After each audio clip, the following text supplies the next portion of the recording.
Welcome to episode 407 of In Touch with iOS, the podcast that keeps you connected to the ever-changing Apple ecosystem. I am your host, Dave Ginsburg. Each week, we break down the latest news, updates, tips, and hidden features across iPhone, iPad, Apple Watch, Mac, Vision Pro, and Apple TV, all with insights from friends, experts, and the Apple community. Because here we read the release notes so you don't have to. Let's see who is here this week. Jill McKinley is here. How you doing, Jill? I'm doing great. I can't wait for the weekend. Spring fever. Oh, well, it's great to have you here. Yes, I'm very, very happy to be that you are here. So, and Marty Jencius is here. How you doing, Marty? Jill, are you expecting spring to actually arrive this weekend? Yes. Sunday. Okay. Ever optimist. I am doing fine. I'm traveling in Chicago at a conference and getting used to lousy hotel Wi-Fi. Yes, that could happen. And Eric Bolden is here. How you doing, Eric? Good. I got distracted. I was looking for spring on Friday, and I'm not convinced. But Sunday. Yeah. Sunday. Oh, yeah, maybe. I think you're talking about the Super Bowl. Yeah. Anyway, yes, I'm here. It's a great day. Today was good. It was t-shirt weather today. And the peacock is back. Oh. Is it? Yeah, evidently the peacock was making noise in an apartment building where the apartment building manager was repairing walls from some other tenant. So the peacock needed to visit a different location. Well, those damn things sound like you're strangling somebody. Yeah, they don't sound like a parrot. Even if you label them parrot. Yeah. Doesn't work. Yeah. Chuck Joyner's here. How you doing, Chuck? Glad you're here. I'm doing good, Dave. I'm totally confused about the spring discussion because Jill says it's Sunday, and yet Saturday they're predicting minus 15 wind chill here. So I guess 24 hours doesn't seem like it would make a big difference. No, it's swooping over you. Over here, we're getting spring. Oh. Yes. Well, great to have you. Jeff Gamet is here. How you doing, Jeff? I'm doing great. And Chuck, I can help explain this to you. So, you live in a blighted part of the world, whereas I live in a place that apparently it actually is spring. We've been mid 60s here in Colorado, and we're going to get close to 70 Fahrenheit over the weekend. And yeah.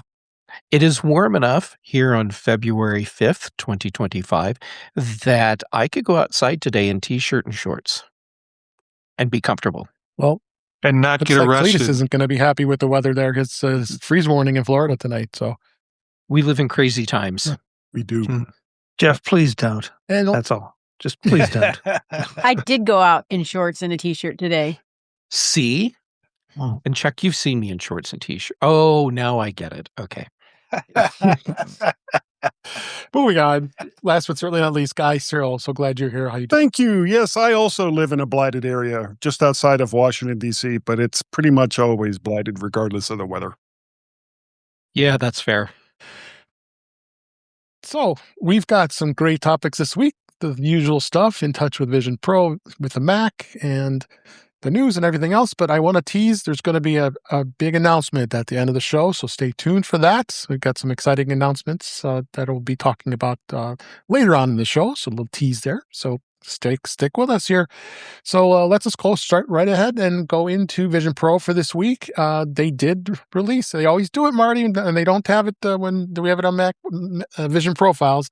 They released the release candidate of visionOS 26.3 updates, and they're snapping it up the beta cycle, so we can expect that the final version is going to be probably released next week, usually Monday or Tuesday.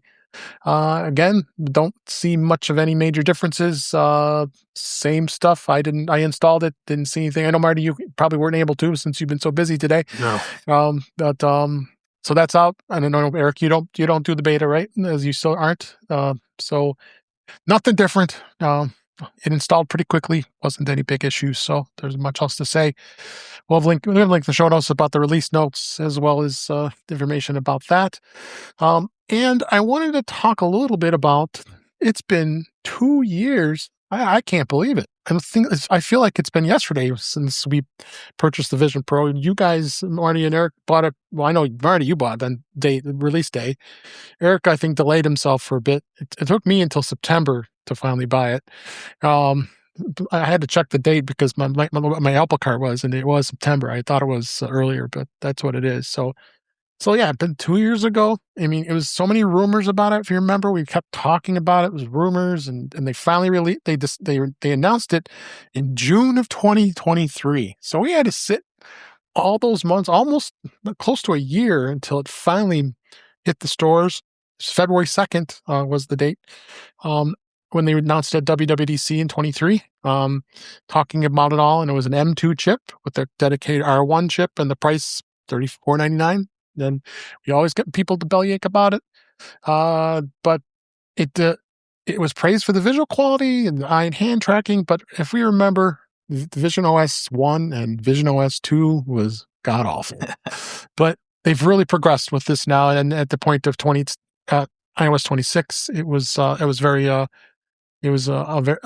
very cool announcement. So, Marty, Eric, you have any thoughts on this anniversary? And then, of course, Marty, you have the M5 now, which came out late last year. Yeah, I gave a workshop this morning for Yeah, I basically was going to ask you. mental health workers who are interested in AR, VR. And so I brought too much equipment with me. But I went down and tried to explain the differences between the devices that are out there. And just like you said, Dave, that first operating system release, it was like, I just spent $3,500 on this. It's got to get better. If not, well, I will learn my lesson, I guess. And then kind of reported it, since it's been out for 2 years, how much the operating system has improved, really taking full value of the hardware. Compared to other ones, I am not exactly thrilled with the Galaxy XR. It is clumsy. And, these folks were interested in learning about group work and how you could use these devices with group work. And frankly, the XR has no platform for that other than Microsoft Meet, and Zoom, and some of the things that we do in two-dimensional kind of expression versus spatial. And then Meta had a group hardware or software called Meta Workroom. And I think probably, if you were paying attention to it, you saw how that was going to be released, and it was in a beta. Well, guess what? Meta just shut that down, or is going to shut it down on the 26th. So the consistency with Apple and the software in the development build over the last 2 years has been really pretty cool. But, a leap of faith. You said $34.95. I wish it was $34.95. It was Oh yeah, well you bought the top line. Yeah, okay, the dollar. Okay. Yeah, you put the decimal point in the wrong place. But yeah. I will mention that was a lot of fun this morning. I jumped in on one of your sessions. So did Eric in the InSpace. That's spelled SPAZE. That was a lot of fun. A few minutes of hanging out with some of your attendees with you today, and you got to go in and play some music just by tapping, and then the big horn would come up and play the music. It sounded great, and there was stuff on the shelves I was grabbing and looking at. You bring it right fast, and Eric, I didn't figure out the one you were taking pictures and putting those Polaroids on the table, right. And it was a lot of fun. So I think that was a smart idea that you did that with your. You had much more fun with it than I did, because I know you couldn't have. I had you're stressed because I was dealing with running one thing through my phone Wi-Fi and then running other things through the lousy hotel Wi-Fi. And until I got that lined up and went in, I didn't know I'd done it successfully. And the people sitting out in the meeting said, "Hey, are you seeing what we're seeing on your screen?" And it was like, well, thank God it worked. A lot of people came in. They were, I'm assuming they were coming in from the session. Just right? this morning, I said, okay, here's if you have an Apple phone, here is the mobile app that you can use, and I put up a QR code, and they loaded it, leap of faith, and I think they had fun being in there, and I was just panicking. Yeah, so I appreciate Eric and Dave coming in and kind of managing the room. Yeah. Yeah. Anything you want to add on that, Fred? No, it worked really well. You could put pictures up on the bulletin board. People were kind of chatting with each other as well as, participating once you got in there and were talking. So, yeah, it was kind of like any conference where there's a group of people. So it worked well. Yep. Hey, shout out to the chat there at youtube.com/intouchwithios. And Kalita says, you should have had Starlink Mini. You could have brought the internet with you. Yeah, right. A little expensive. But anybody else want to add anything about that? It's amazing. 2 years, and Chuck still doesn't own one. And this is why all the pundits are saying, oh, it's a failed product. Because until Chuck is on board, there's no guarantee that it can succeed. I didn't know I had that kind of power, Jeff. Well, Chuck, with great power comes great responsibility. It does. Okay. It does. Well, then, no, I was just going to say there's certain things that I would be happy to endorse for a fee, just to make sure they stick around. But yeah. Couple other stories here. I wanted to talk a little bit about the immersive video that was released last week, just after the show ended last week, and it was absolutely amazing. Apple immersive video embarked on the Crufts dog show. This article I'm showing today was just released. That it's actually part of the App Store, and you can watch the movie on, I believe, in Apple TV on the iPhone or the iPad too. It's not going to be anywhere near the experience that you're going to expect with it being on the Vision Pro. But you see these cute little pictures here. My gosh, Papillon was amazingly cute, and then this guy was from Italy, and and his cute little dog, and it was just a really, really cool. And you could spot every detail in this floor. I didn't even realize this dog was adorable here. His name is Dower, and I didn't even realize it. But this show was as huge as it was because it was really, really cool. Now I'll of note, and since I believe Marty or Eric, you both watched this, and I did say something about this. They had a section where you pop the ball on this stand, and then the dog would go boom, and it would go grab the ball out of the cup and put it in it and take it back. Well, one of the dogs went to the ball, and then he'd start to run, and it flung, and it went right into my face. And I've never jumped before watching any of these immersive videos, and that was just. So, Dave, did you grab the ball and then run through the hoops? I tried to after it came at me, but I was like, I was sitting in this chair. I literally went like that when it came at me. Yeah, you guys experienced that too, right? It was essentially. I don't think I was nuts. Yeah, it was essentially a relay race with dogs. Yeah, and I had no concept that they had done that, and they had teams of people from different countries that brought different breeds of dogs together to participate in this relay race. It was pretty cool. This weekend was also Westminster. And so, now I've got F1, and after watching F1, now I want to follow the Formula One racing. Thank you, Apple. And after watching this dog show from Crufts, I'm watching Westminster. And, Aileen got up the next morning, and I said, oh, man, you should have seen. This is what happened at Westminster. And she thought, what has happened to my husband? So good stuff with the Vision Pro. It'll just continue on, and got links in the show notes for both of those. With that show, it was a lot of fun to watch. But even if you watch it on the iPhone or the iPad, I believe you can, because as I showed the site, there was the App Store for the iPhone. You should be able to watch it in Apple TV. I haven't tried, but it's very possible. Again, you won't get the immersive action, but you'll get to see how cool the movie was. It was It was two part, and I forgot to mention it was two parts. So there was part one, and then part two was the wrap up and with the best in show. So it was a lot of fun. A lot of fun. yeah. Anything else? Yeah, it was really neat to watch because they would show, the grooming, and then the camera would kind of get close enough to get a good picture as you could watch. Well, there's like 3 strands of hair that are a little out of place, and then they put it into place and kind of get. So yeah, it was a lot of fun. A lot of fun. Yeah. And don't forget, there's a right. basketball game coming up. So With dogs? Oh, there is? With dogs. No, with dogs. Right? Okay. I would watch that. I would watch the hell out of that.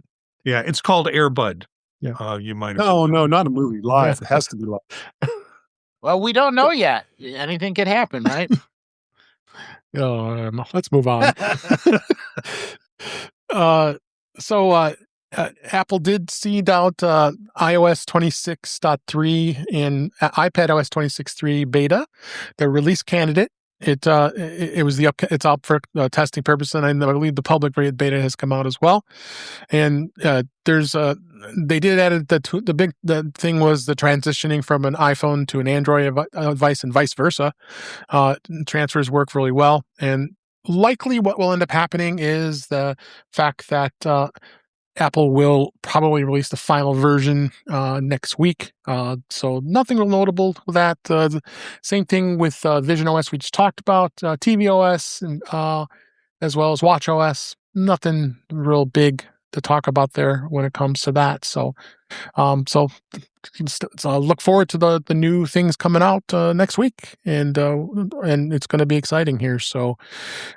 Also interesting is the fact that Apple did release iOS 16, iPadOS 16, and macOS Big Sur, those minor updates. They expanded this across all of the other older iOSs. We talked about this last week, where phones as far back as iPhone 12 and iPhone 11, or even iPhone 5 came out. Well, they also did it this past Monday as we record here, and it is all related to the updates with allowing messaging to work with this. So it's iOS 16.7.14, and then it also has a Big Sur. They'll support the iPhone 10, iPhone 8, and iPhone 8 Plus.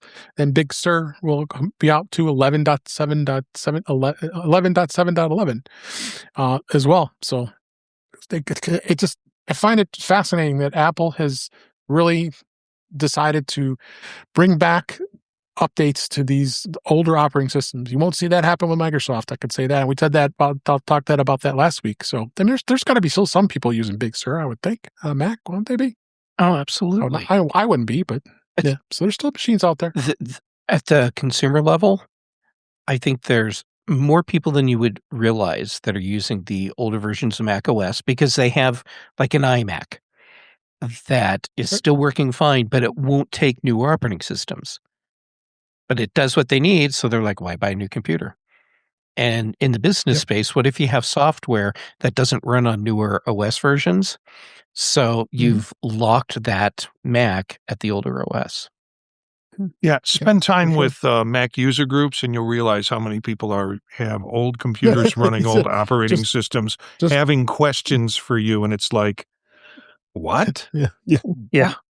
And don't forget the fact that some of that old software interfaces with old hardware that people may find either personally or from a business standpoint that necessary, maybe essential to their businesses. And so they keep an old machine with that old software and those old drivers running to keep that attached machine running. Right. Yeah, I can't. Look up and you go, Tiger? Do you do that, Really? Chuck? You're on Tiger. Seriously. Well, I don't know if I'd go that far, but are you running an older machine, Chuck? No, not for that purpose. I'm like Marty said, having been around user groups for a long time, that was always a problem. And this is not a new problem. It's an old problem because people had certain scanners. I think there were scanners was a big thing. Scanners was one, but there were knitting machines. That's not the right. Yeah, that's not the right term, but you know what I mean. Embroidery, sewing machines. Embroidery. Thank you, Joe. Yes, embroidery machine. Uh-oh. Oh, Chuck froze. Chuck's Mhm. Mac My- 2C just locked up on him. He's back. Oh, My mom, my friend. You froze for a minute there, oh, Chuck. sorry. Well, it's cold here, That's okay. Dave. I told you it's cold. My dad's friend is a musician who produces albums, and all his music software will not run on anything past, I don't know, 10? I don't know what it was. It's just built that way. Music software is another one. So Yeah. there's some really legitimate uses for old machines, and as long as they're not connected to the internet, Yeah. so what? Doesn't really matter. Yeah, doesn't matter.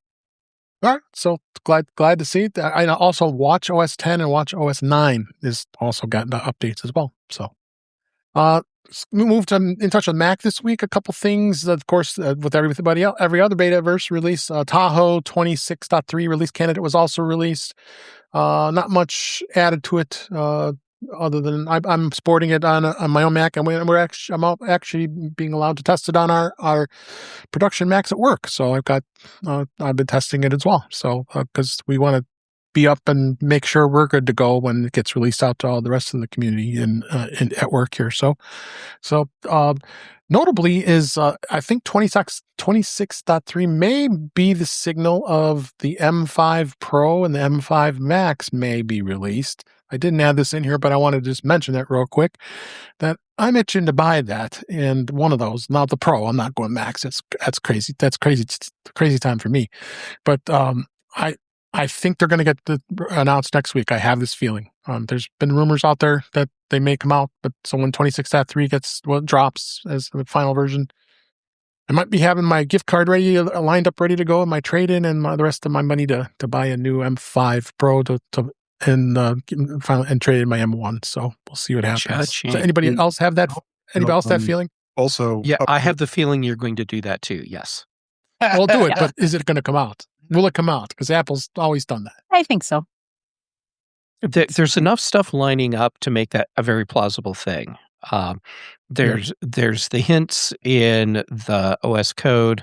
There's Apple's pattern for time of year. There's also the thing where if you go to order a Mac online from Apple, they've been a few weeks out for delivery for a little while now. Mm-hmm. So yeah, it's all lining up to tell me that you're buying a new Mac next week. Yeah, no, I haven't bought one. Oh, I shouldn't say that. I did. Mac Mini. or do you think they'll update the studio? MacBook Air. What's Do you that? think they'll update the studio finally? Possibly. I don't know if it's going to be this round. It might be just the MacBook Pros. I At think the this point. studio's They'll do probably that coming later. closer to WWDC. Yeah, I bet they hold it for that because of developers. So, all right. One more thing about the Mac here. I found this interesting, and I didn't mean to do that. Let's go to the website here. Apple has changed how you can order a Mac. Recently, they updated their online store with new ordering process for Macs, including the MacBook Air Pro, iMac, Mac Mini, M Studio, and the Mac Pro. There used to be a handful of just standard configurations available for each Mac, but now you must configure a Mac entirely from scratch on a feature-by-feature basis. In other words, ordering a new Mac now works much like ordering an iPad. And the change was spotted here with the fact that you choose your size, you choose the chip you want, and you go through and you still can't and you can continue to have the certain specs and of course change the RAM you want. So it was very fascinating to see all of a sudden Apple change this, because it always was when you would go on Apple site to order a Mac, you had to really go deep to get to the configurations. Anybody have any thoughts on this? Sure. It made sense to do this change because now buying a Mac lines up with the way you buy Apple's other products, and I get that some people are like, yeah, but I could just click the one button and I had everything selected. Sure, but Apple has, in a sense, taken away one layer in the ordering process, because you'd click the button and then you'd go through and select all the stuff you want. So now you just start at the beginning and select all the stuff you want. Are you able to select like a base model without having to go through the entire configuration? You the base model options are highlighted. I think they're selected by default for you. But I don't remember for sure. I went through the process to spec out a computer just to see how it went. And as I was looking at each thing down the list, the standard base model configuration, it told you that this is what that is, and everything else is something you select above that. So you didn't accidentally buy a Intel Mac Pro. Somehow I managed to avoid buying an Intel Mac Pro. Good. Thumbs up. Go me. Yeah. Anybody else? Any comments on this? Go Eric. Sorry. Go ahead. Eric. I was just going to say, I noticed that as you're going through the configuration, certain choices you make go back and then rewrite the other choices. So if you pick the base machine with a little bit of memory, and then all of a sudden you pick a whole lot of drive space, then when you click OK, it says, "Oh, I got to make some other changes," and all of a sudden it's a different processor and a different, and so it's kind of nice that it just adjusts the stuff it needs to have adjusting. I'm just not sure how much of that is to make sure all the pricing comes out right, and how much of it is if you do this, then you really do need those other options. So I found it more difficult to do a low-level machine with a lot of extra stuff like storage. I ended up with more things than I was looking for. Yeah, you really had to have that car with the seat heaters. And then when you see the migration I have them to the cost, it's like, oh, and then you get sticker shock with all those things added in. I get that, Eric. I like this. I mean, because I guess I've always been one that shied away from the standard configurations because they never seemed to be exactly what I wanted.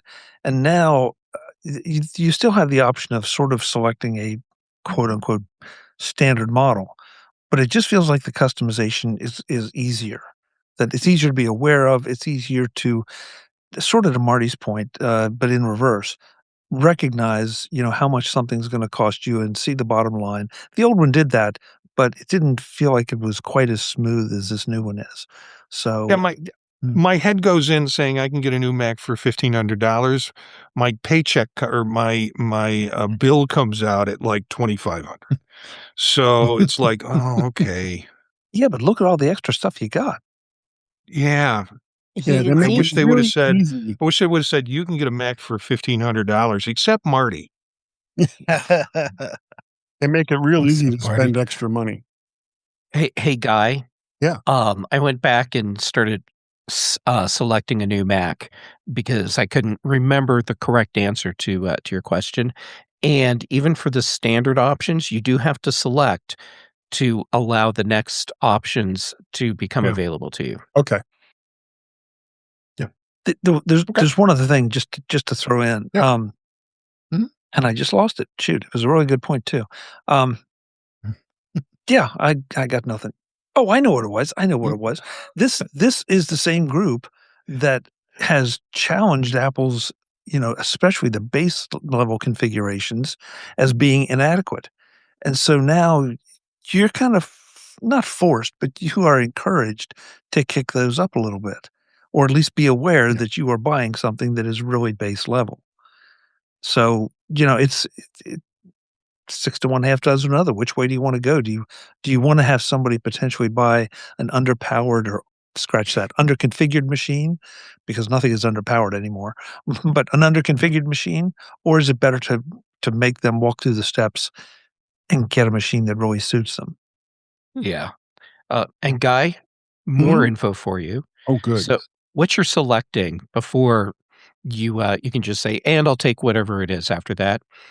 You start by selecting screen size, then case color, then whether or not you want the anti-reflective screen, and then which processor you want. And then after that, it's like, okay, and so here's what's standard with everything you picked. And then you can choose like upgrade your RAM, upgrade your SSD storage, if you want the higher powered charger, all of that stuff. It seems like it's a lot of configuration for a Mac Mini. Well, if you're doing it for a Mac Mini, yes, that I'm kidding. yeah, We were yeah, talking about displays, and it was Hey. like, okay, Mac Mini time. yeah. And Cletus says, actual new hardware. Tweak it out, Woot.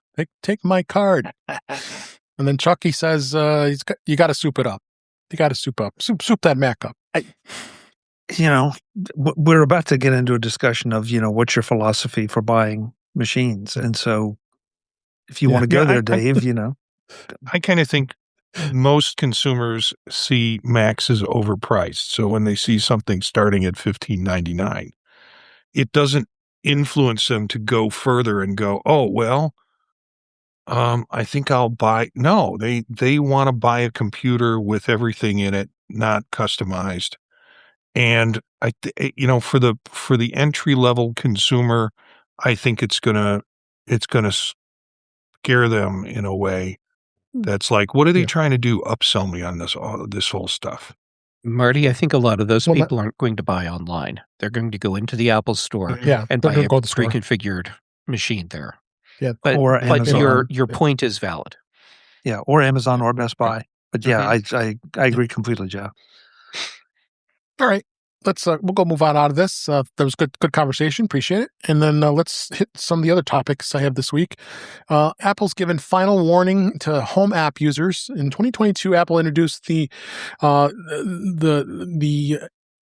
Apple Home architecture that is more reliable and efficient, and the deadline to upgrade is avoiding issues is approaching. It was an email that was sent out earlier this week that Apple gave customers a final reminder to upgrade their Home app by February 10th, which is only 5 days from now as we're recording.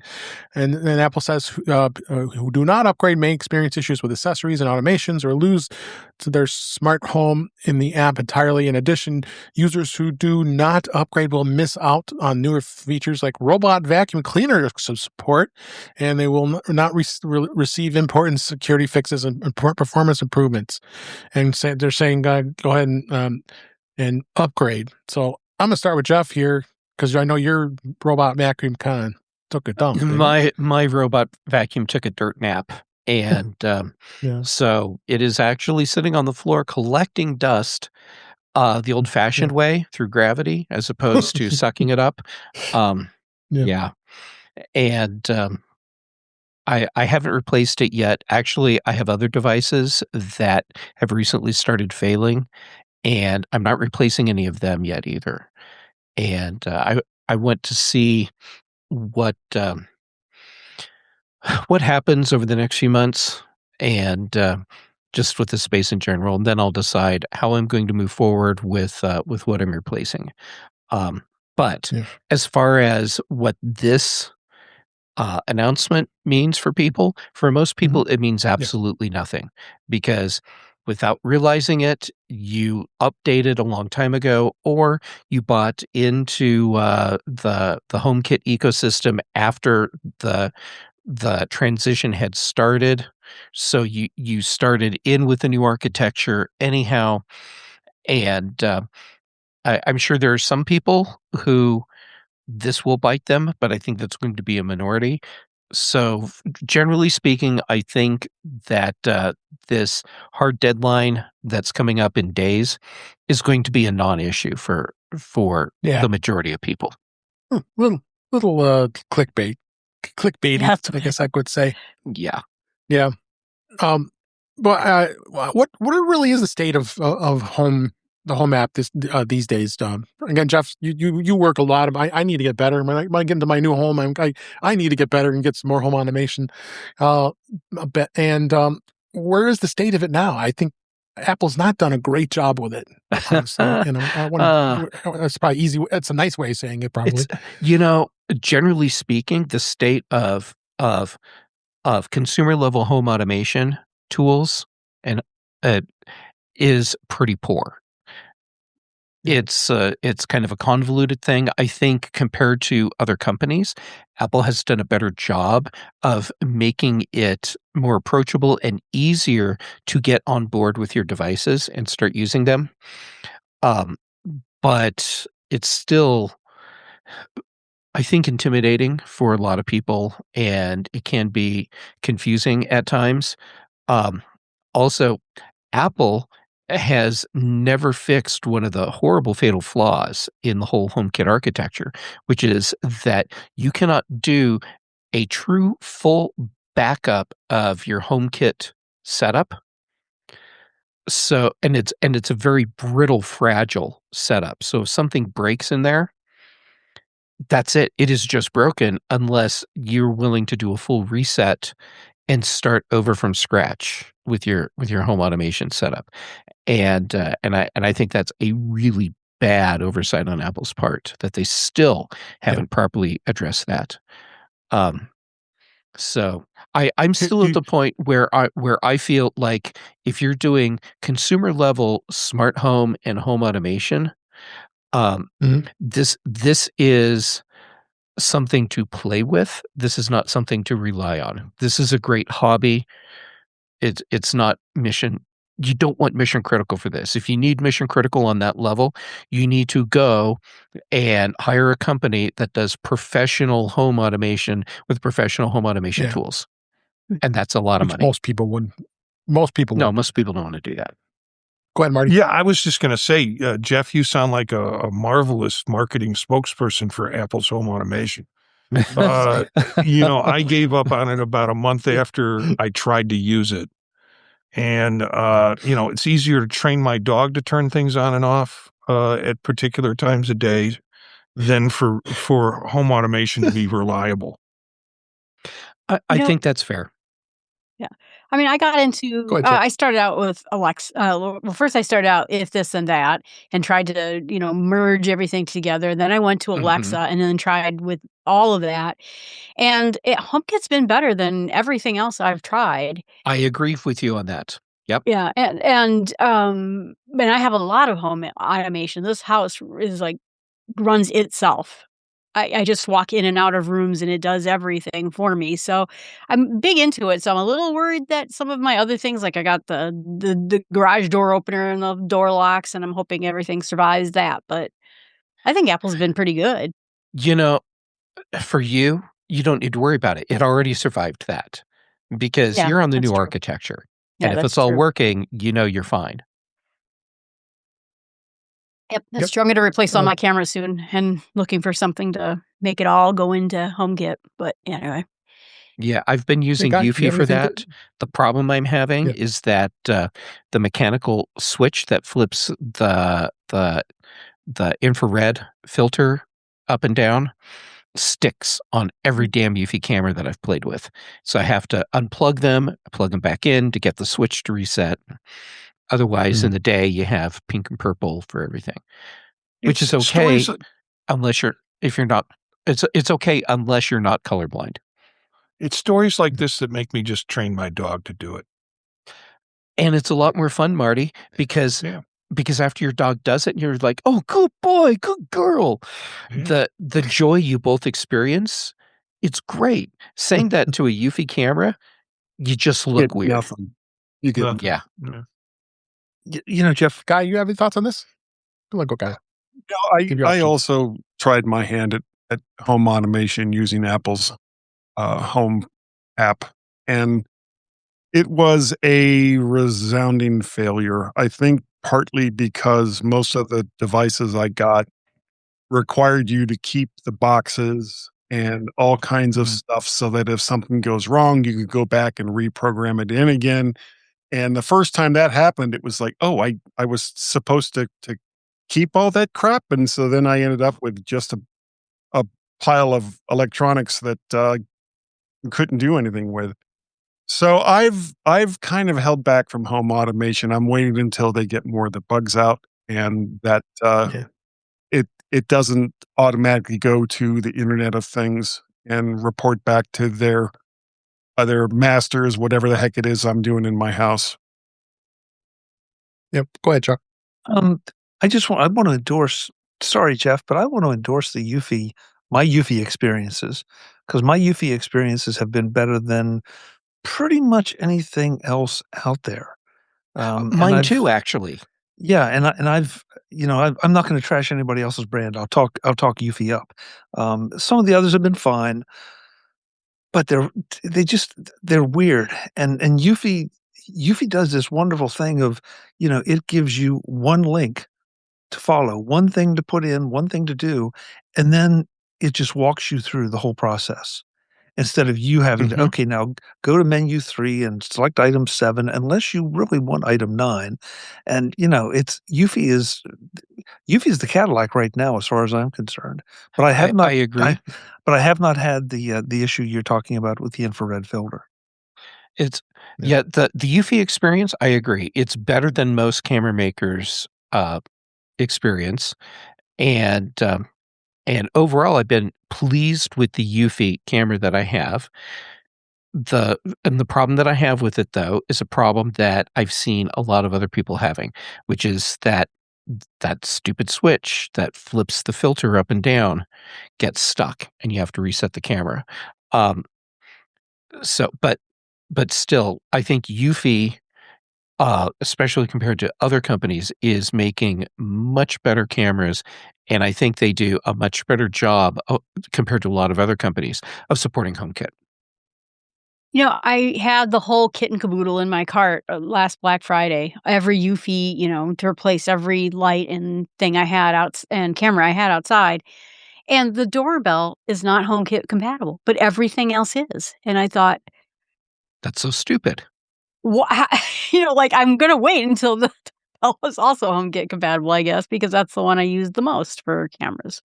Jill, check the new one that they just brought out. Because I can't remember whether they told me that it definitely was or was not, but there's probably a much better chance. Okay. Hilariously, Ring just came up with an update with AI in it, and my friend got a 2-week, thing of it, and it says, there's a squirrel in your yard, there's a blackbird on your bird feeder, and it's actually identifying things in the camera, and she said it's very weird. My current yard right now, it would go nuts. Yeah. All the squirrels are in my backyard. Mm-hmm. My dog will do the same thing. Yep. That dog is set as one. I'll consider home automation when that dog dies, but up until now. And as far as squirrels go, now if Ring could connect to a firearm, then I might be into it. I knew that was coming. I might be into it. There's a squirrel in your yard. Bang! There's no squirrel in your yard anymore. I see what you're saying there. Yeah. Yeah. Chuck, you are not talking about anything that is not possible today. All it takes is just a little bit of internet searching to find the elements that you need to put together to make what you want actually happen. And get a relay panel. Sounds like this is the voice of experience talking, Jeff. Yeah. Well, I hear my mom calling. I got to go. Okay, let's go ahead. She's been identified as being in your backyard, Jeff. Yeah, again. My friend replied to the whole thing that she can't wait for the day where it says blonde lady tripping on her sidewalk. Okay, that'll be funny. That would be funny. Right up to you. So let's go ahead and move on. We're going to talk a little bit about CarPlay. The CarPlay Ultra, amazingly enough, is going to expand to a couple of vehicle brands later this year. When Apple introduced CarPlay Ultra, the long-awaited next generation of its CarPlay software system for vehicles, nearly 9 months later, it still has been limited to just the Aston Martin luxury vehicles. Not anybody is going to be changing very soon here. In May 2025, Apple said that other brands were planning to offer CarPlay Ultra, including Hyundai, Kia, and Genesis. It looks like it's going to come out in the second half of this year, referring to Hyundai's upcoming Ioniq 3, and that's their EV model. So there isn't that much going on with this still. I mean, it was all rumor that some of these brands were going to be doing it. And others are downplaying it. We've talked about this before, GM and all of them that don't use it anymore. And then that improbable thing that Tesla would offer CarPlay Ultra is absolutely ludicrous, silly, ludicrous. Yeah, that's a good word. That's out there. So that was interesting here. One thing I want to talk about here real quick is on the CarPlay connection and why you have connection issues. Because I've been having a little bit here and there since updating the 26. If your CarPlay's connection randomly drops out while driving this, the cause might not be your iPhone cable or car. Radio interference, of all things, could be the cause of the troubles. This was an Axios report that last year detailed a peculiar phenomenon. It was in Boston where drivers were losing their CarPlay and Android Auto connections at the exact same spots. Similar dead zones are likely in other cities that may go unreported. CarPlay units don't handle GPS navigation on their own. Instead, they maintain the direct connection to the Bluetooth and Wi-Fi connection to your iPhone or cellular, projecting a view based on that connection. So it's in there. So it's fascinating to see. I have not experienced that part. I've experienced sometimes a connection issue since my car's older. I have a CarPlay adapter. It plugs into the USB port. It's been working kind of weird for me anyway, but I've not heard this connection. Anybody have this connection experience in dead spots? I don't think any of us have. I do. So I'm not going to name the street I live on, but I call it the dead zone because I couldn't get AM radio back when AM radio was a thing, or FM. I couldn't get cellular until they put a tower in my backyard. I can't get any reception on anything. And when I drive into my neighborhood, my CarPlay goes dead. I get static. It's just the weirdest thing. And I never knew what it was. And I was like, aha, this is it. You live in Area 51, Jill? I do. No, she lives in Faraday Cage, Wisconsin. Yeah. Oh, man, now you outed me. That makes sense now that he calls it that. So be aware of that. This doesn't surprise me other topic at all. Yeah. Yeah. I could go on, but be aware of that. Never mind. It is another birthday. It's the iPad. The iPad turned 16 this last week. It marks over a 1.5 decades. The company's revolutionary tablet. That fateful day on January 27th, 2010, when Steve Jobs came out and introduced the iPad. No, the first generation iPad, and it had the 9.7-inch LED backlit display, custom designed chip, a 30-pin connecting dock, and the 64 gigs of storage. And it started at $499, which actually, think about it, that's not a bad price compared to now. But back in those days, this was not a high-end iPad, and since then, look where the iPad's gone. And I think it's gone. Revolutionary is probably a good word to say, and it continues to excel in its market. I'm working with them very extensively now at work, and I see things that can be just so valuable, not even for play, for work as well. Chuck, what are your thoughts on this? I don't even know. At this point. I mean, it feels like a natural evolution of things. I don't know if that helps or not, but that is. I just look at this and say, okay. Okay, no problem. Jeff, you must have thoughts. I do, and for me, the iPad was revolutionary, just like the iPhone was. And I remember getting the original iPad, and it was just amazing what I was able to do with it. And that has not changed. So even today, I cannot imagine having my technology set up and not having an iPad as part of that mix. And I know it's all dependent on how you use your devices, but iPad became an integral part of how I do all the things that I do, and that happened very quickly. Yeah. Anybody else have any other thoughts? I remember when it when it first came out, when it was first released, I went down to the Clarendon, Virginia, Apple store, and there was a huge line of people waiting to get into the store. So I whipped out my phone and I don't even remember what kind of microphone I was using, but it was plugged directly into the phone. And I started doing like questions and answers to a bunch of the people that were waiting in line. And everyone was like super excited about it. And I did not buy one that day. I actually waited, I think, until the second or third generation came out. But yeah, I couldn't imagine, half the time now when I travel, I don't take my laptop. It's big and it's clunky. And for the most part, I don't need it. I just have my 12.9-inch iPad Pro. Mm-hmm. Yep. Anybody else? I always say this probably every year. Sorry if you want. That when I saw so I was in charge of. I worked for a hospital software company, and I was in charge of tablets for hospitals, and they cost $11,000 a piece. And I desperately wanted one more than anything itself. And then all of a sudden, the iPad announcement came out, and it was the first time in my life I looked at something and I said I had to have it. I just had to have it. Because I was like, it doesn't cost $11,000, and look at all the cool things that this one for the hospital is just boring. It just says hospital things. This one looks fun. So, the best thing I ever bought. Yeah.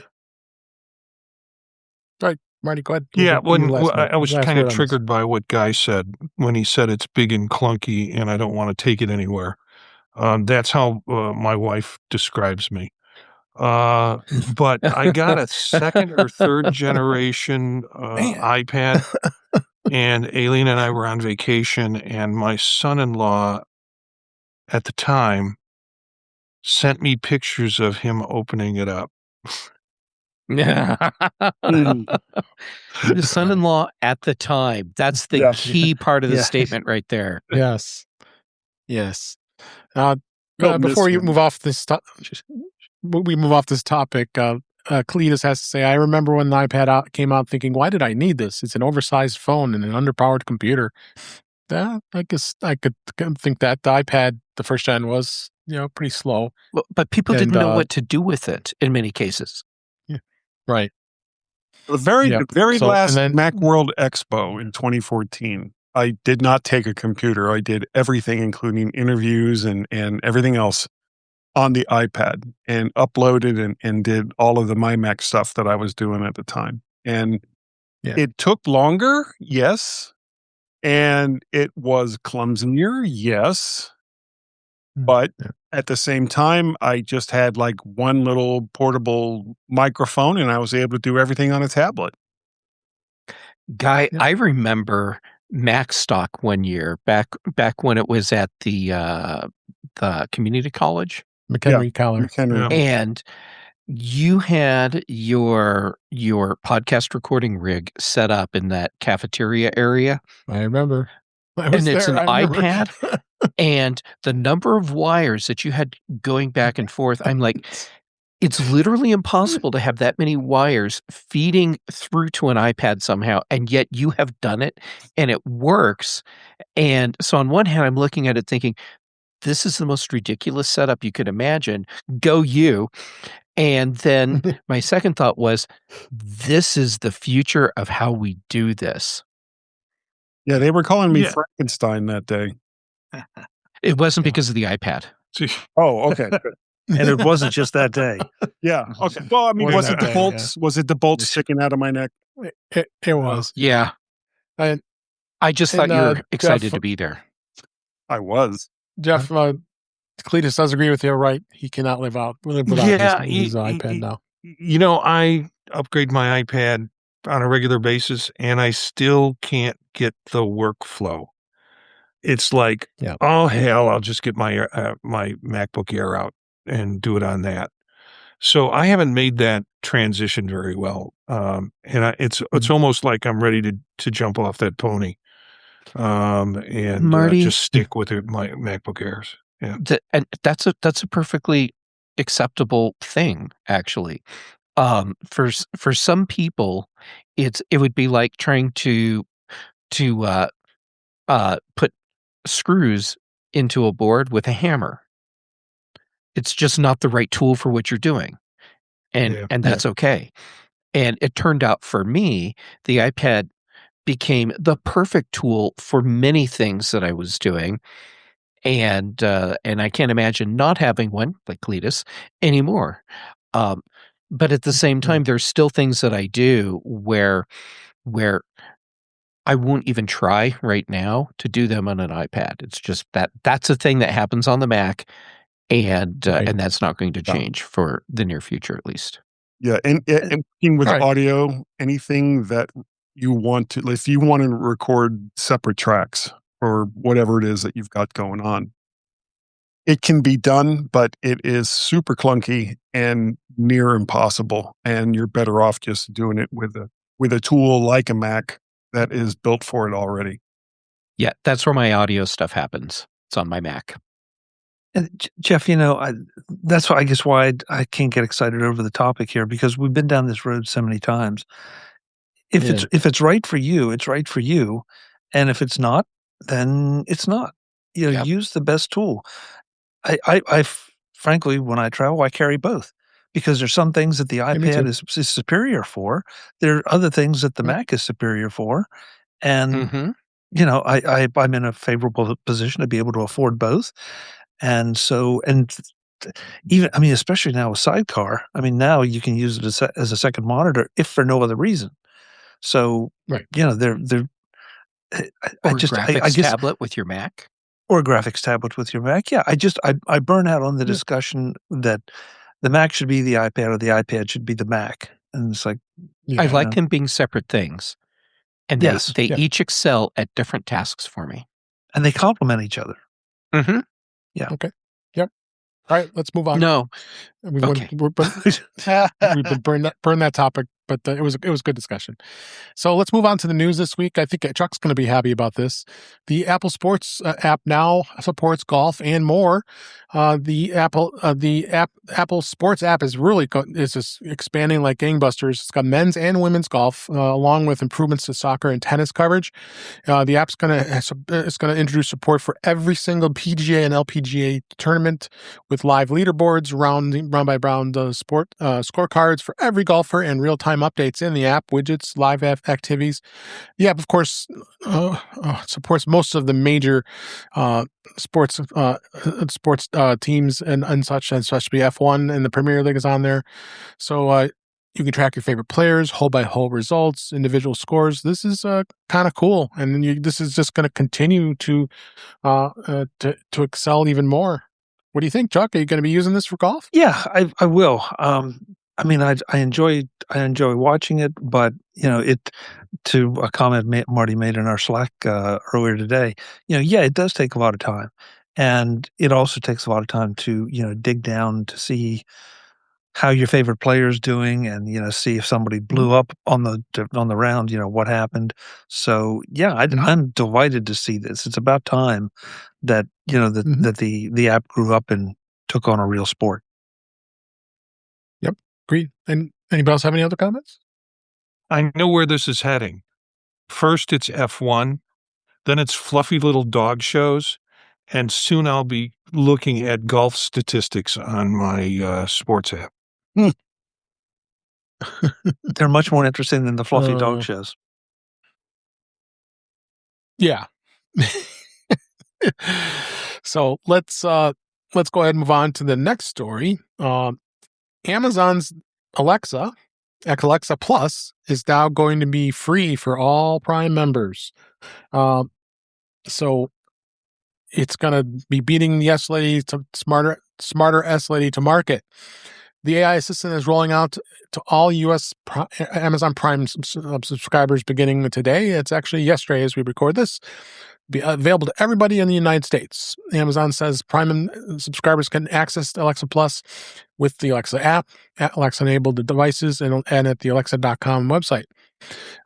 And Prime members can access Alexa Plus by saying the Alexis or upgrade to Alexa Plus, and or logging into your Amazon accounts on the website. They've been testing it for a while. I kind of stumbled across it. I had it on one of my newer Amazon devices, and it seemed to work pretty good. It does sound AI-ish. I don't know if anybody has tried it yet, as far as as far as it goes. If you have a newer device, because I have a lot of older devices. Like one in my bathroom when you take a shower is a really old one of the first Amazon devices. But has anybody tried it? I've been using it in the early release, and the new voice with the vocal fry in it to try and make it sound more human really freaking annoys me. I'm not a fan of vocal fry. I appreciate the trying to make the voice sound even more human, but I don't think they did it in the right way. As far as everything that it can do, I haven't been all that excited about the changes. I don't feel like I'm really getting that much more out of my Echo devices than I was before the new version came out. Honestly, the biggest change for me is listening to her chipper vocal fry. Ooh. Yeah. Yeah, I asked her, could you please not sound like a 12-year-old girl? Yeah, and then like a 12-year-old girl with vocal fry, she went, okay, yeah. Let me change all Okay, your so now lives. she's passive aggressive. Yeah. Male voice number 2 is delightful. So you can say change voice and you will start getting other voices. And she came out the first time and I'm like, nope, I'm not dealing with that voice. I said, do you have other voices? And I ran through them and the second male voice is pretty good. Although he sounds hot. And so then I'll say something like, I'm reading a book and I listen to audiobooks before, going to sleep, but I'll say, put sleep timer for 30 minutes, which means it'll shut off after 30 minutes. And it's like, okay, Jill, you got it. I'm like, woo. So there you go. I should try and change it to the hot guy voice because I'm assuming he doesn't have vocal fry. He does not. He sounds delightful. Okay. Because the vocal fry thing in the whatever voice I'm using right now, it is really distracting. Well, for the record, I also don't have vocal fry. So if my Echo sounded like you, Guy, it would be I'd actually pay more for problems. it. Yeah, I mean, there would be totally different problems, but they'd be a lot more fun. Which is stupider would be the first question. I will say that I did try to do some AI things with it to can it answer higher level questions, and it just can't. It's not anything good, but it was able. So I accidentally today set an alarm and set a timer.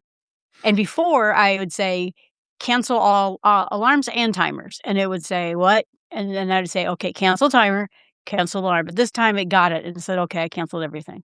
Yeah, the little things like that I have noticed. But yeah, not much though.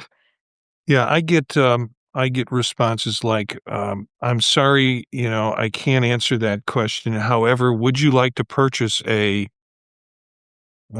the response that I get. Oh yeah, some toilet paper. Yeah. I've Chuck. Yeah, go ahead. I tried it. I tried Alexa Plus. Sorry, I just said it. I apologize. Sorry, Craig. We'll say, hey, lady. Yeah. During the beta period or the early access period, and it was terrible, and I reverted. And just recently, I one of my devices reminded me, and so I turned it back on. And yeah, the Jill, that's a great tip because I don't mind the vocal fry doesn't bother me as much as just it's chatty, sort of like what Marty said. It's like just the facts, please. Just that's the only thing. And so I don't know, Jill, do you know how to cut down on its chattiness? There was a setting that existed a long time ago in the app itself, which cut down on don't say responses, just do it. But small things like that. But I don't know if you can talk to it and ask it to pipe down a bit. But I don't know. Yeah, I mean, I don't really want it to say, "Oh, you got it, Chuck." Just yes, no, or do it.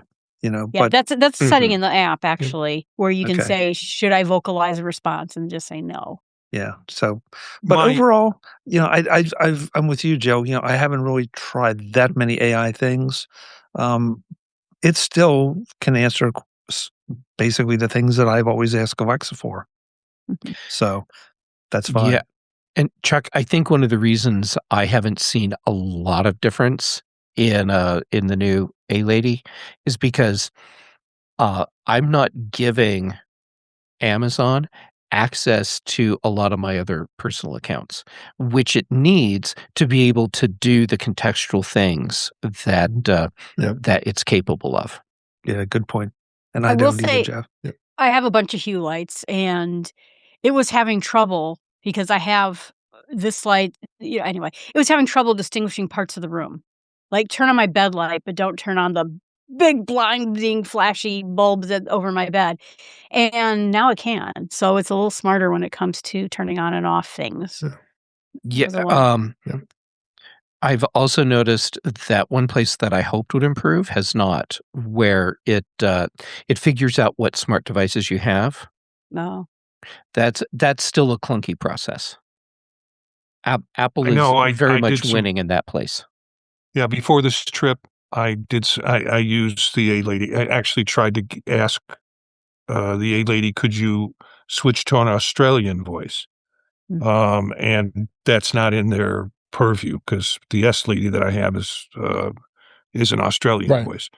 But I still use it for a few of the lights I can automate around the house. But every time, and I only use that when we're on trips. And every time we go on a trip, it's like they have to reset the damn thing up again because the A-Lady hasn't quite remembered it or figured it out, or so what's going around, turning lights on and off until they flash 3 times, and that that whole mess that we talked about with automation. Yeah.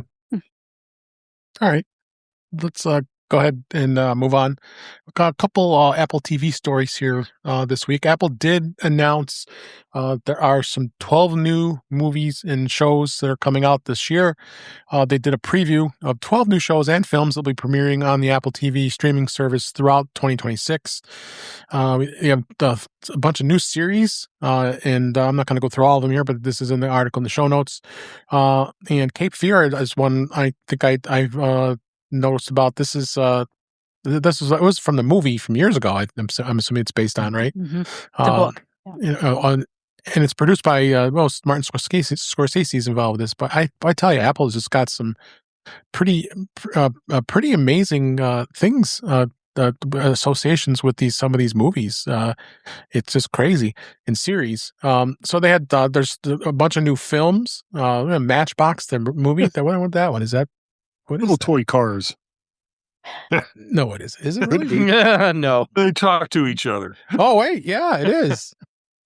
It's inspired by the iconic Mattel toys Matchbox, the movie. Oh my god! Yeah.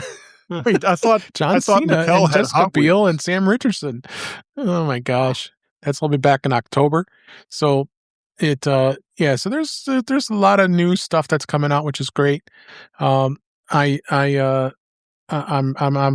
pretty excited the way Apple TV has gone, and I got to get my butt in gear, start watching a lot of the other shows. I think Shrinking had a new episode. I gotta go watch that one. Good. It's good. This new one that came up. Yeah, I got to go watch it. Make sure I get that. There's a lot of great things. I think every time I say it, I think it's worth the cost of what Apple TV is now. Watching all this great stuff here. I was going to say it is. It was originally it was slow, but I supported it since day one, and I will continue to support that too. So there's a series called Stormbringer and Mistborn, which is a very monstrous science fiction fantasy or more fantasy series of books by Brandon Sanderson, and they're fantastic. And Apple bought up the whole kit and caboodle.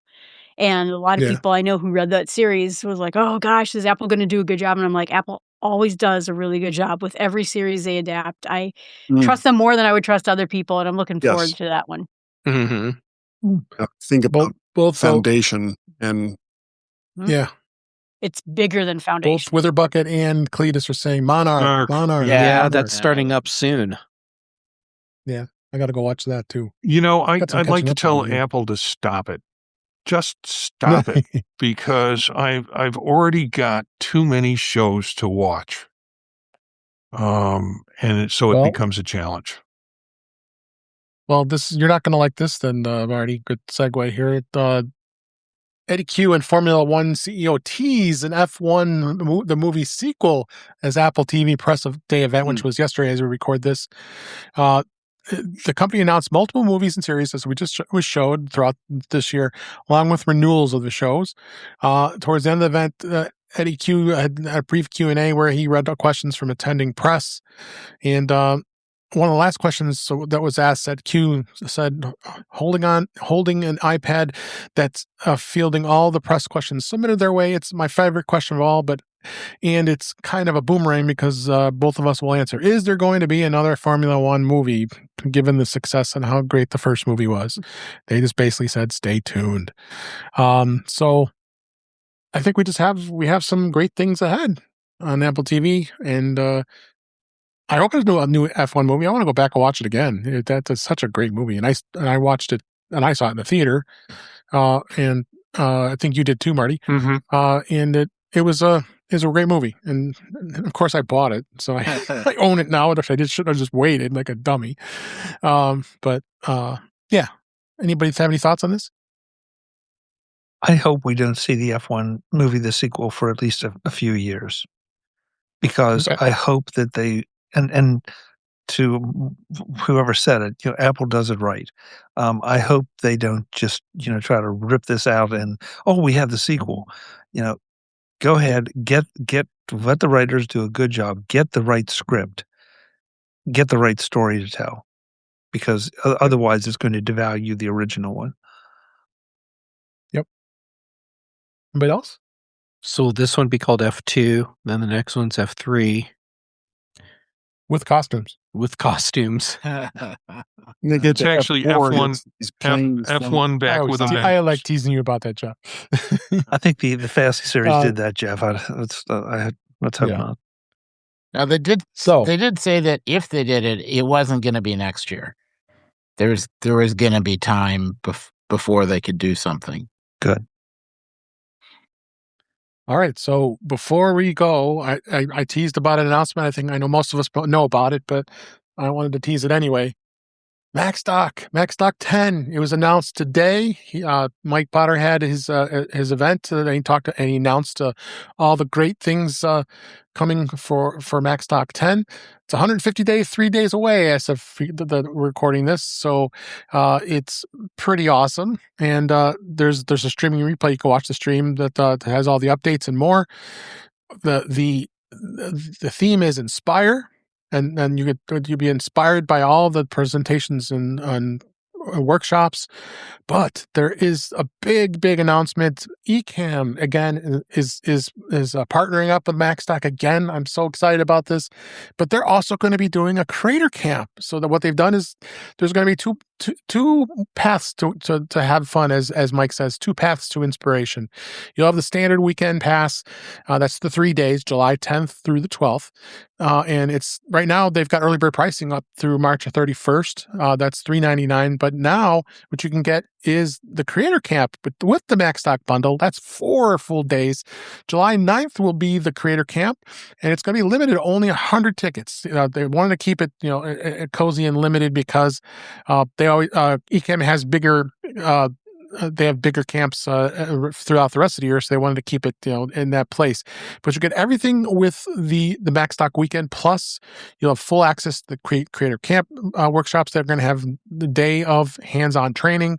You'll have direct time with the Ecamm team. Katie Folks and Doc Rock will be there for sure, and it's going to be exciting to hang out with them.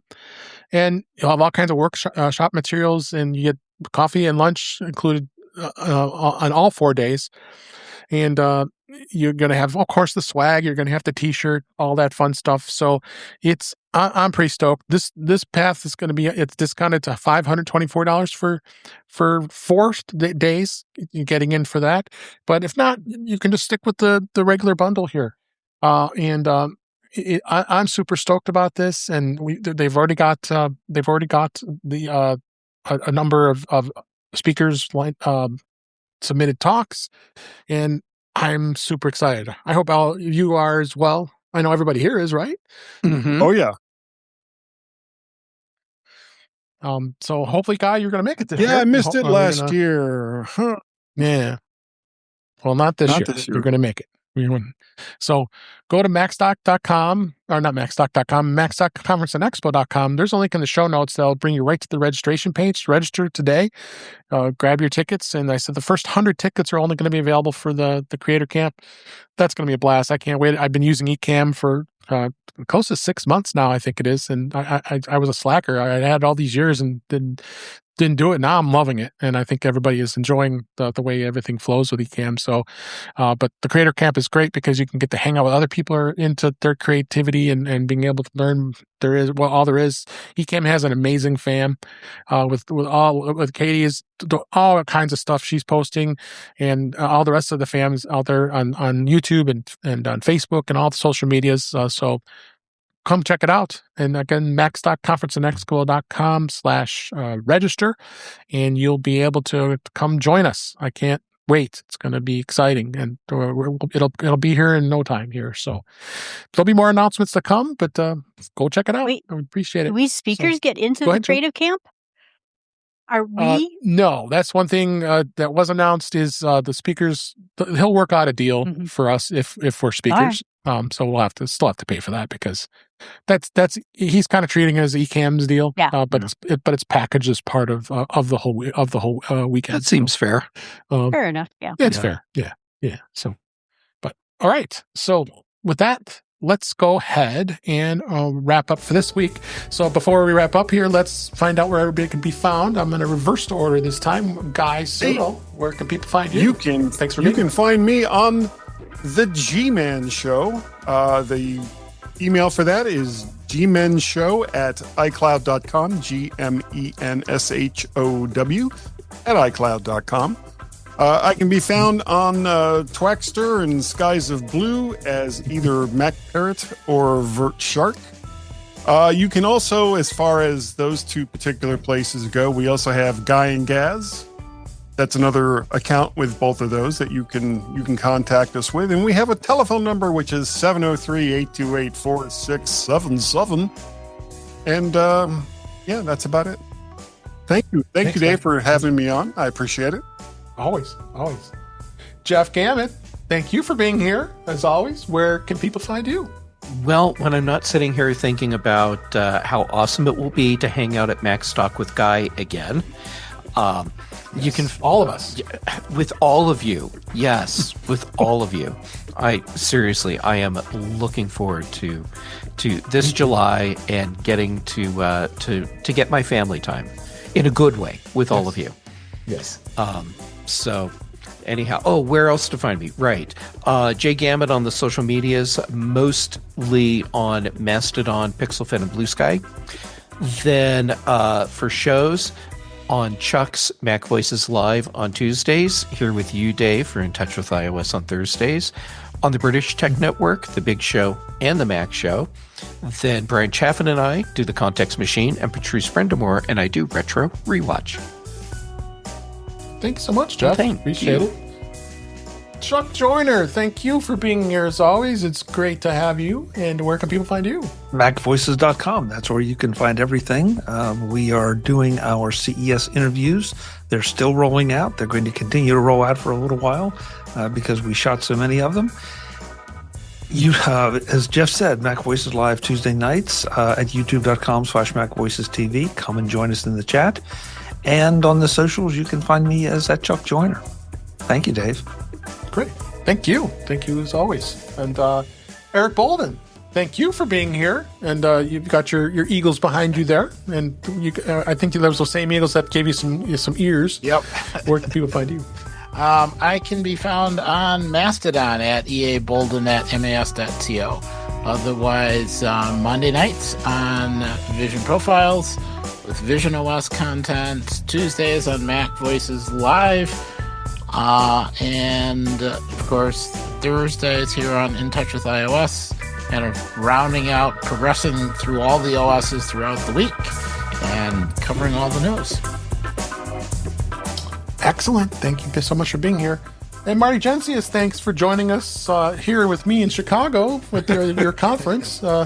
Yeah. Shame we couldn't hook up, but maybe next time. Where can people find you? Yeah. You can. Well, first of all, I'm from the land of lousy hotel Wi-Fi is where you can find me right now. But you can find me Jencius at Jencius at all the socials. My work you can find connections to at thepodtalk.net is the website. Mondays with Vision Profiles, Tuesdays with Chuck's gang is a lot of fun, and Thursdays here with this group, it's kind of the beginning of the end in terms of the weekend for me. And so it's fun to be with the group. And occasionally on the Mac Show on Friday mornings. Again, you can find the other podcasts that I'm involved in at thepodtalk.net. Great. Thanks so much. And then last but certainly not least, Jill McKinley, always a pleasure having you on the show. Where can people find you? Thank you, Dave, so much. And it's great being with you all. I can't wait to see you all. You can find everything I do at jillfromthenorthwoods.com, which is an idea someone gave me at MacStock. So you see, you can even get other ideas. And everything I do is on podcast and on YouTube. And you can also search for Jill from the Northwoods. Great. Thank you so much for all of you for being here. So that is a wrap for this week. Please send your comments, questions, suggestions to our email address, which is feedback@intouchwithios.com. You can follow us on Blue Sky and Mastodon at InTouchWithIOS. Support the show by buying me a coffee at intouchwithios.com/coffee. We'd really appreciate it. You can become a patron of the show by going to patreon.com/intouchwithios. We have 2 tiers available to support the show. We would really appreciate it. Make sure you like, share, subscribe when you're notified when we're live streaming, which is Thursday nights, 8 p.m. Eastern Time, 5 p.m. Pacific, on our YouTube channel, which is youtube.com/intouchwithios. Thanks to Cletus and Witherbucket, and I believe a couple others there. I'm sorry if I missed you. Thanks for being here in the chat. You can hang out with us live while we're recording. And you also can go there to watch the live stream and playback, as well as listen to past shows. You can subscribe to the show in your favorite podcatcher, including Pocket Casts, Overcast, Apple Podcasts, and many others. But better yet, go to our website, which is intouchwithios.com, where all the links to ways to listen to us are there. I am Dave Ginsburg. You can find me on the following podcasts. I'm on Vision Profiles on Monday nights with Marty and Eric, Mac Voices Live on Tuesdays with Chuck and all of us here on the gang. And we got to get you on, Jill. Mac Voices, come on. And on Thursdays here we're recording. On Fridays, most weeks I'm on the Mac Show on the British Tech Network. And it's just great to have all of you here, and great to have everybody here listening and watching during the show. And then until next time, next week instead.